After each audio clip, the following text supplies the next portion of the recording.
Hello everyone, I'm David Grimm, and welcome to the 50th episode of the Mounty Presents! Yes folks, after 3 years and a lot of stuff going down, I've made it to 50 episodes on this show. I cannot thank you guys enough for this. I really am glad to have people like you watching, commenting, and liking/disliking these episodes. So to celebrate, how about we do something special? Because in these past episodes, I've critiqued a lot of other people's works in writing. But as easy as it is to criticize someone else's work, it's a lot harder to criticize a work that you yourself made. So for this special occasion, I'm going to be reviewing something I made 9 years ago. A Sonic the Hedgehog FC fanfiction simply known as Fairy Tales vs. Garden of Athos. Yes folks, back in 2008 to 2009, I was part of the Sonic recolor community. I made my recolored Sonic characters, I had them interacting with the canon ones, and the stories I would tell with them were completely goddamn cringy. I mean, just look at this capitalization, just look at it. Ugh.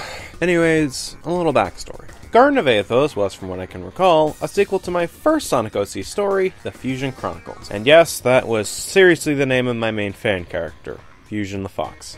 I cringe when I look at that design nowadays. Anyways, it was set after the second season of the series, because back then I thought seasons could be applied to written works, and it starred his girlfriend, Hilary the Fox, as well as 3 other fan characters that'll be introduced shortly. Now into Fairy Tales. Fairy Tales was also a series revolving around Sonic fan characters, and it was created by a fellow Sonic fan named Raushutsu. There's not much else I can say about that series, however, outside of a few pics of my own memories of it, because the show was taken off of YouTube a few years ago, when Raushutsu had their account suspended, and the series never resurfaced. Yet I still decided to keep the story up.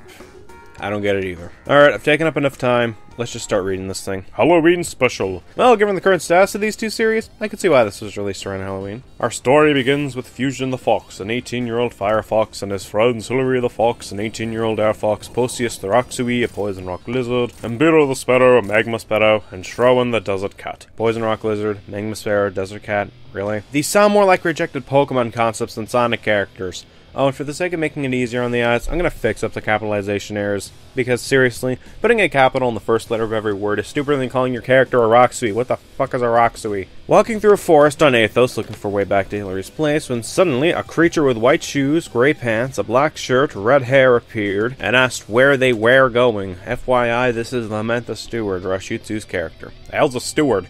Also, what's his species?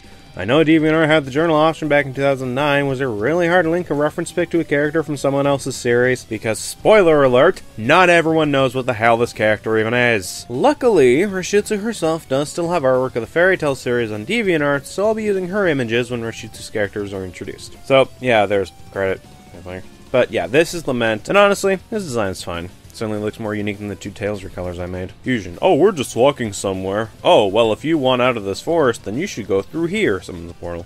Well, thanks, Lament the Steward. Right, thanks. Oh, great. Script style. In stories. And poor grammar on top of that. Hooray. Also, why would Fusion listen to this random stranger who told them he had a way out of the forest? For all he knows, this guy could be leading them into a trap. From what I recall, Fusion was intelligent, so why is the story painting him as an idiot? I get that it's a crossover, but when you make a smart character stupid for the sake of getting to the meaning with the 2 series, that is really poor storytelling. But hey, at least we don't have that kind of shit in crossover movies nowadays, am I right? Fuck you, BBS. As they go through the portal, Lament pulls out a mirror that happens to be a way of communication, kind of like Snow White. Would he even be able to communicate with someone in his own dimension if he's currently in another dimension? Actually, how do you even get to Fusion's world in the first place? These are questions that were clearly not important to the writer. But hey, I understand why. After all, making a reference to Snow White is clearly way more important. We then cut to a girl with yellow wings, purple dress, black boots, and black hair appears as the monitor turns on with Lament on the monitor, Christy the Moth owned by Raushutsu. Lament, is that you? Yes, Mother, I have tracked down those elitists you've asked for. Very good, my son. Mother, what do you plan on doing with them? Let's just say it will help Dr. Eggman achieve his goals. Alright, Mother. Wait, that Moth is Lament's mother? Did she adopt him or something? Well, no. She created him with her magic. I know that because of memories with this show, but you likely wouldn't know that unless you knew about Fairy Tales, which, again, most people who are reading this likely haven't, and that is a big issue with this crossover. Unlike big-name series crossing over, this is a crossover with 2 incredibly small Sonic fan character series, and one of them is no longer available for the public to view. This is also why I'm personally not a fan of crossovers with fanfiction/fan series, because you run that massive risk, and most writers don't do a good job telling their viewers about the fan universe they're crossing over with, leading to a lot of confusion as a result.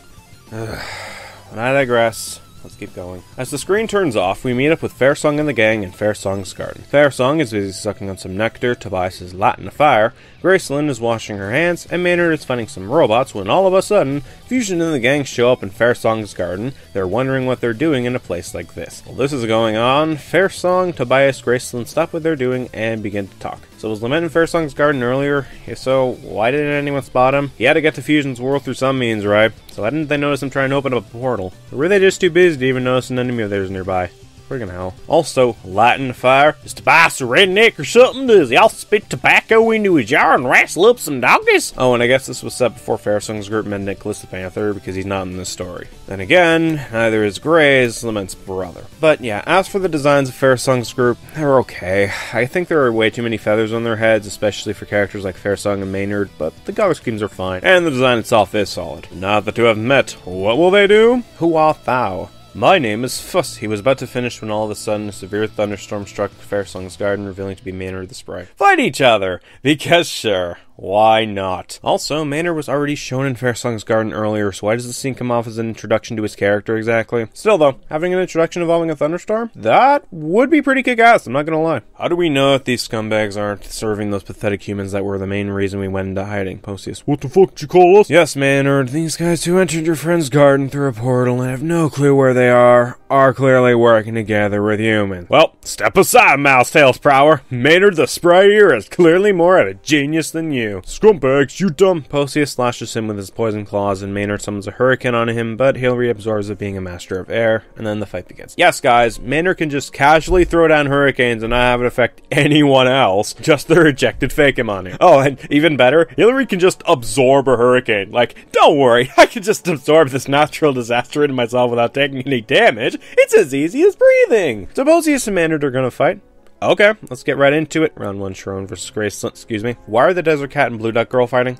What the hell brought this on? Or are they just fighting just so that they can contribute to the plot? Because that's really stupid, and it makes them kind of unnecessary to the story, because what's the point of bringing them together if you're just gonna have them fight for no reason? Gracelyn summons the tsunami to attack Sharon, but while this is going on, Sharon can't move because Gracelyn turned the ground around her into tar because she has the power over water. Man, step over how it's made. This guy clearly knows how tar is created. Yes, just pour water over sand, and it just turns into tar. Genius.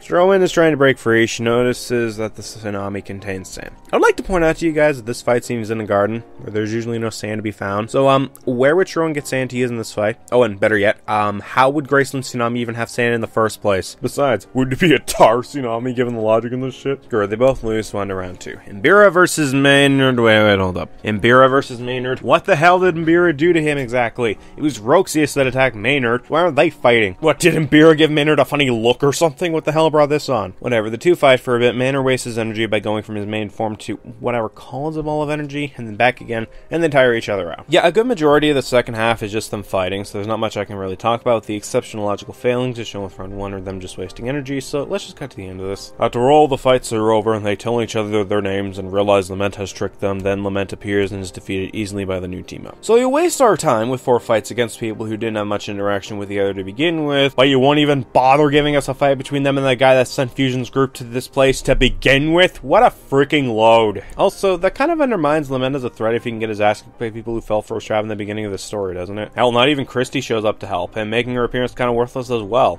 Great. Fantastic. I just love wasted potential. And so the story ends with Fusion's gang heading home and Fair Song's group probably regretting being in this story. Yeah, shock of all shocks, this story sucks. The characters don't act like their normal selves, the reason for this crossover is contrived, and there is barely interaction with these characters to begin with. So, yeah, hope you enjoyed this look at one of my stories from my cringy Sonic Recolor days. To be honest, it was actually kind of fun looking back on this, especially considering how far I've come since the days of doing Sonic Recolor. I've improved in my storytelling skills as well as my characters, and I like to think I've also improved in terms of pixel art, but I leave that part up to you guys to decide. So, yeah, that concludes this review.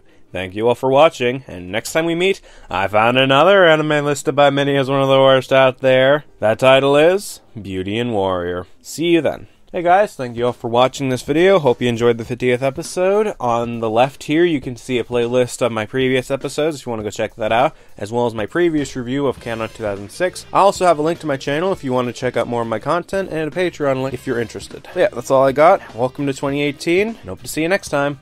Peace.